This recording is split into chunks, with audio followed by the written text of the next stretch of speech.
C'est quand même exceptionnel, on va pas se mentir, de voir une série devenir de plus en plus palpitante lorsque le personnage principal disparaît totalement de l'intrigue.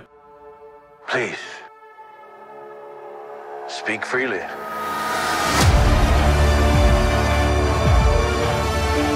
Bonjour à tous, j'espère que vous allez bien. On se retrouve en ce dimanche matin avec un petit peu de retard pour parler de Boba Fett. L'actualité cinéma a été un petit peu forte cette semaine, mais on y vient enfin, on en parle. Le livre de Boba Fett est disponible sur Disney+ et est un spin-off de la série The Mandalorian. Après s'être hasardé dans les bas-fonds de la galaxie, Boba Fett revient au milieu des dunes de Tatooine. Et pour quelle raison? Pour y revendiquer le territoire autrefois dirigé par Jabba le Hutt et son syndicat du crime. Et je pense que vous avez déjà entendu pas mal de choses à propos du livre de Boba Fett, des choses pas forcément très positives. Sans surprise, je vais pas forcément être là pour contredire tout ça, voire même être encore un petit peu plus dur, je pense, parce que oui, à mon sens, c'est un raté total, le genre de show Star Wars totalement inutile. C'est assez dommage parce qu'après les 2 saisons de The Mandalorian qui étaient assez convaincantes quand même, on réussissait à créer l'événement semaine après semaine. Là, ça n'a pas du tout été le cas. Et c'est plutôt étonnant parce que ça fait très longtemps que les gens attendent quelque chose autour de Boba Fett. Ça a toujours été un des personnages sur lesquels les fans voulaient vraiment qu'on s'attarde. Je vous avoue que personnellement, je m'en foutais un petit peu, il m'a jamais trop marqué Boba Fett. Mais bon, après tout, pourquoi pas. Et on a donc ce show qui arrive, on voit ce qui sort sur Disney+ depuis un an. Niveau Marvel et Star Wars, et c'est plutôt cool. On avait du coup quelques raisons d'être optimiste. Et mon dieu, mais quel loupé, c'est incroyable.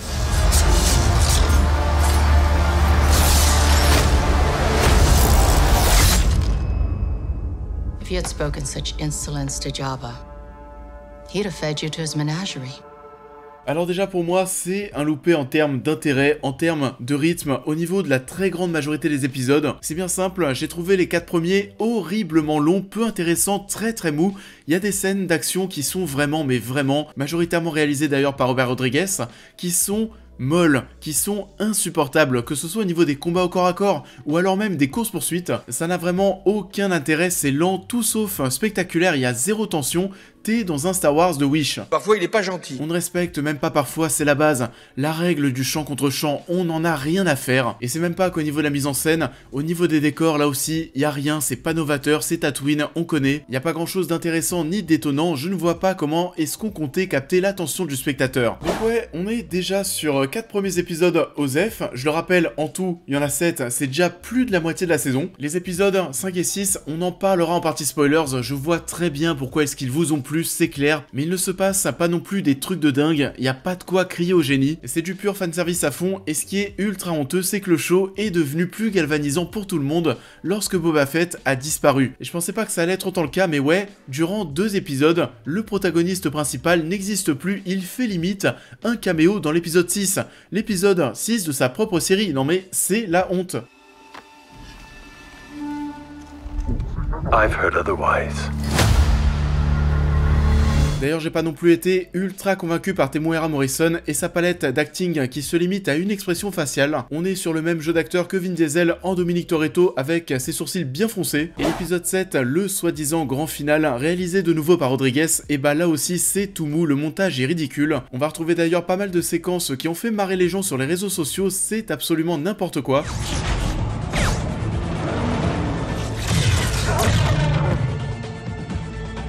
Non vraiment, le livre de Boba Fett, ça a été plus que moyen pour ne pas dire médiocre, totalement dispensable et pourtant, j'en veux à Disney parce qu'on va quand même vous forcer à regarder ça. Si vous ne matez pas cette saison, il va vous manquer quelque chose pour The Mandalorian saison 3 et ça c'est très relou, c'est problématique. On sent encore que Disney veut aller dans ce délire qu'il va falloir tout suivre si vous ne souhaitez pas être perdu dans tous ces univers, c'est comme le MCU. On nous disait pourtant à l'époque que ce ne serait pas obligatoire de suivre les séries pour continuer de comprendre les films au cinéma. Plus on avance, plus on se rend compte que ce sera pas le cas. Pour Star Wars, ça risque d'être pareil, on verra ce qui sera proposé au cinéma prochainement après cette trilogie qui a peu convaincu, en tout cas là déjà, si vous avez envie de bien suivre The Mandalorian et sa future saison 3, il faudra vous manger les 7 épisodes de cette nouvelle série. Ça devrait plutôt être totalement dispensable vu la qualité du truc, on espère que le prochain show sera bien plus ambitieux, surprenant et convaincant. You were all once captains under Jabba the Hutt.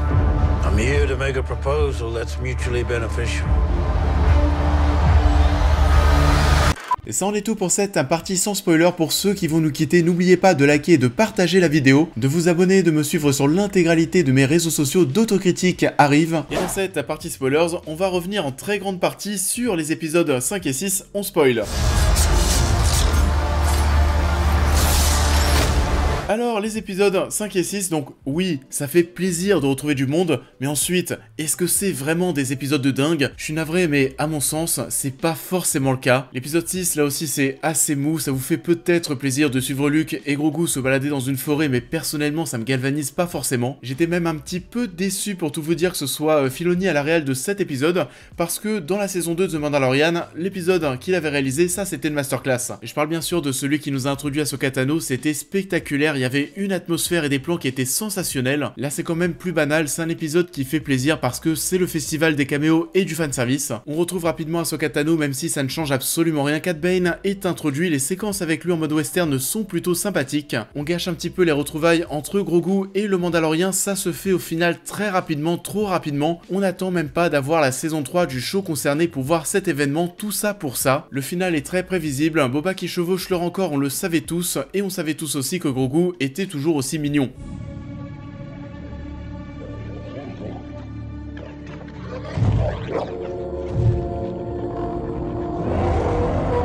Je me demande même si l'épisode 5 ne m'a pas plus plu en fait que l'épisode 6, parce que voilà, comme je le disais, l'épisode 6 pour moi c'est juste, enfin il n'y a pas grand chose. Et par contre un truc de très bien foutu, au contraire très flippant en même temps aussi, Lucasfilm a recruté un fan qui s'est permis de refaire le visage de Luke après l'épisode final de la saison 2 de The Mandalorian. C'est un gars qui est spécialisé dans ce domaine, c'est toujours très impressionnant quand on regarde le résultat de son taf, et je dois dire que le visage de Luke est quand même très réussi dans le livre de Boba Fett. C'est très flippant parce qu'on arrive une nouvelle fois à cette question d'avenir, est-ce qu'un jour on aura encore besoin de vrais acteurs pour créer des films et des séries? La voix par contre n'est pas pareille, mais d'un point de vue visuel c'est quand même assez impressionnant. Et je sais pas vous, mais perso j'ai une belle préférence pour le fait de voir un acteur réel reprendre un rôle. Sebastian Stan coche quand même pas mal de cases, en tout cas physiquement, il est lui-même prêt à reprendre le rôle si on a besoin de lui. En plus, il bosse déjà pas mal avec Disney, je ne sais pas ce que ça va donner à l'avenir, mais je trouve quand même ça assez fou, que ce soit d'un point de vue positif, mais aussi négatif.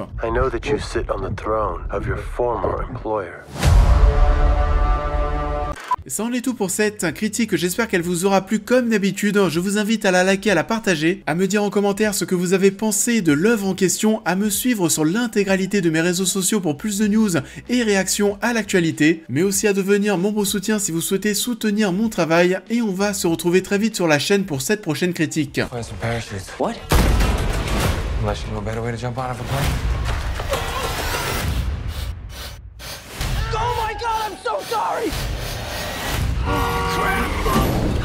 Et on va donc se retrouver très bientôt pour un film que j'attends quand même pas mal parce que je suis très fan de la licence. Je vais pas vous mentir, le film, je l'ai déjà vu 2 fois, oui. J'en attendais par contre pas grand chose en termes de qualité, j'ai très hâte de vous en parler, de vous partager mon ressenti, ça arrive très bientôt sur la chaîne. Mais en attendant, je vous souhaite à tous un excellent dimanche et je vous dis à très vite.